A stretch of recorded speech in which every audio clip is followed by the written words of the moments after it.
Our mutual defense treaty is ironclad. President Joe Biden announced an agreement with South Korea on Wednesday that will give the key U.S. ally for the first time a bigger role in nuclear weapons planning over any conflict with North Korea. In a press conference at the White House with South Korean President Yoon Suk-yeol, Biden directed a warning at North Korea, which continues to grow its arsenal of missiles and bombs. Look, a nuclear attack by North Korea against the United States or its allies or partisans or partners is unacceptable and will result in the end of whatever regime were to take such an action. The announcement includes a renewed pledge by South Korea not to pursue a nuclear weapons program of its own. Officials said the U.S. will give South Korea more insights into and a voice in U.S. contingency planning to deter and respond to any nuclear incident in the region. As part of the deal, the U.S. will deploy a ballistic missile submarine to South Korea in a show of force, the first such deployment since the early 1980s. But Biden made it clear no U.S. nuclear weapons would be stationed on South Korean territory. I have absolute authority as Commander-in-Chief and the sole authority to use a nuclear weapon, but what the declaration means is that we're going to make every effort to consult with our allies when it's appropriate, if any action is so called for. The summit in Washington also comes just weeks after the leak of dozens of confidential U.S. documents, one of which gave details of internal discussions among senior South Korean officials about U.S. pressure on Seoul to supply weapons to Ukraine and its policy of not doing so. Did the recent leaks revealing that the U.S. was spying on South Korea come up at all in your discussions? 지금 한미 간에 With regard to that, we are communicating between our two countries and we are sharing necessary information. I believe that investigation is underway in the United States. So various and complex variables are always in play.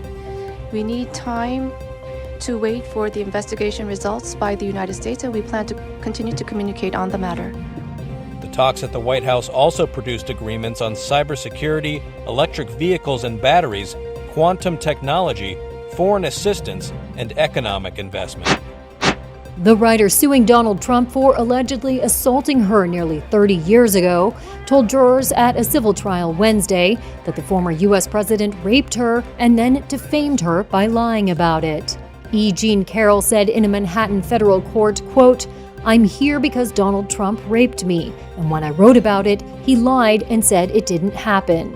He lied and shattered my reputation, and I'm here to try to get my life back." Trump has denied the claims. The former Elle magazine advice columnist is seeking unspecified damages from Trump, who leads the Republican field in the 2024 presidential campaign.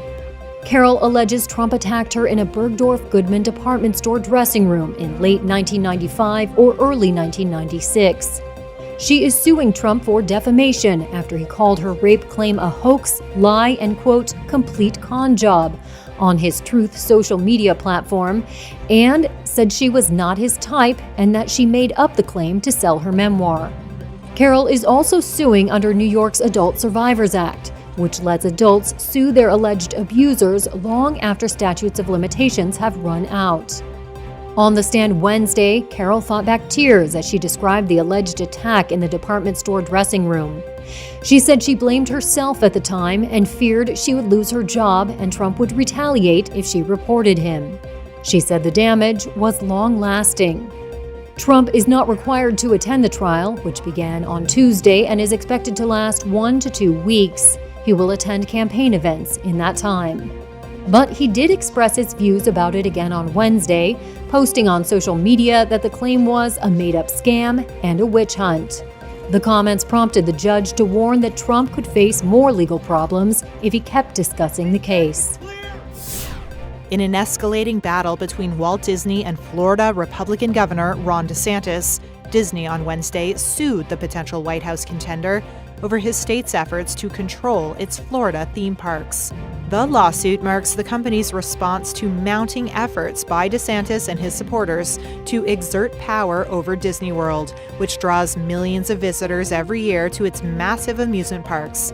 In the lawsuit, Disney said it was left with no choice but to file it to, quote, protect its cast members, guests, and local development partners from a relentless campaign to weaponize government power against Disney in retaliation for expressing a political viewpoint unpopular with certain state officials.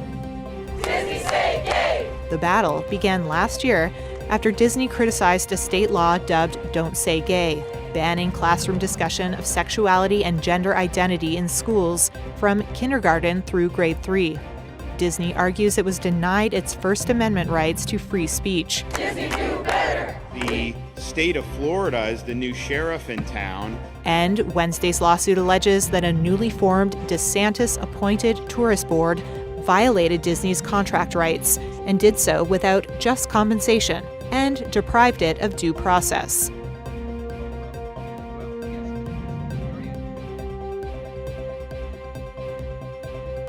It's very unusual to file a lawsuit, and especially on grounds related to free speech, with Governor DeSantis engaging in a very heavy-handed form of regulation of a company. In the Republican conservative world, that's a hypocritical act. That party and that ideology is for the free market. And with regard to any objection he has to Disney's behavior, that should be a market decision regarding people who decide whether to attend Disney or not.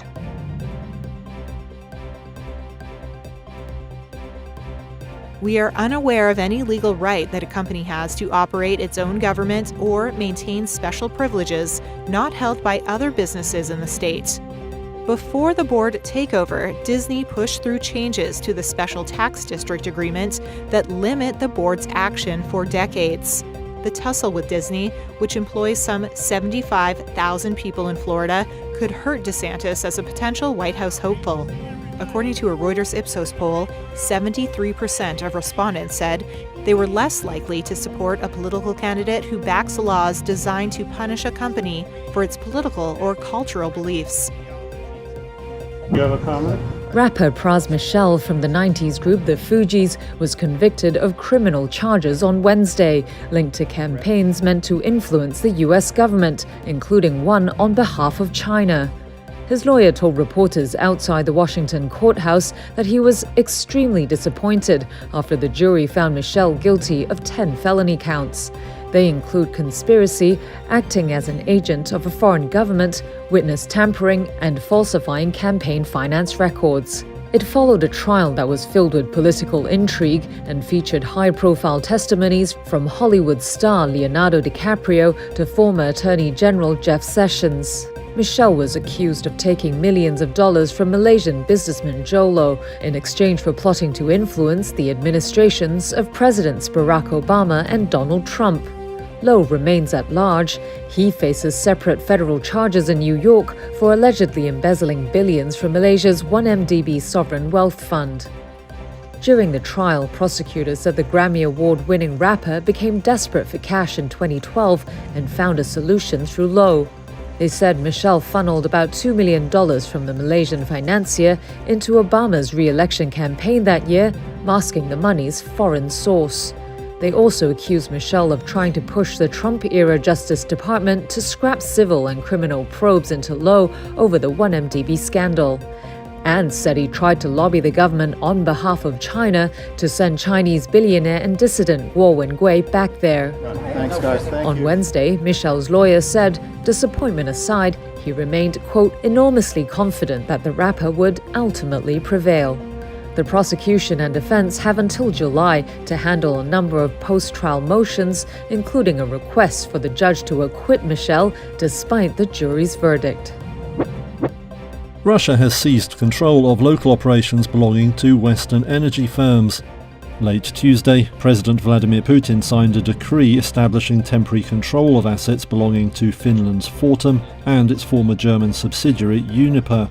The move will add to confusion over the fate of other Western firms in Russia amid plans for more sanctions on the country. Moscow has reacted angrily to reports that G7 nations could impose an almost total ban on exports to Russia. The EU is also looking at using frozen Russian assets to help rebuild Ukraine. Now the decree says Moscow has to take action to counter unspecified actions by the US and others. It outlines possible retaliation if Russian overseas assets are seized. But it also leaves much unclear. Fortum owned power plants and other facilities in Russia which were valued at around $1.9 billion late last year. It says it thinks the decree doesn't affect legal ownership of those assets. Uniper has 5 power stations in Russia. Both firms have been trying to find a way to exit the country altogether, but may now have been overtaken by events.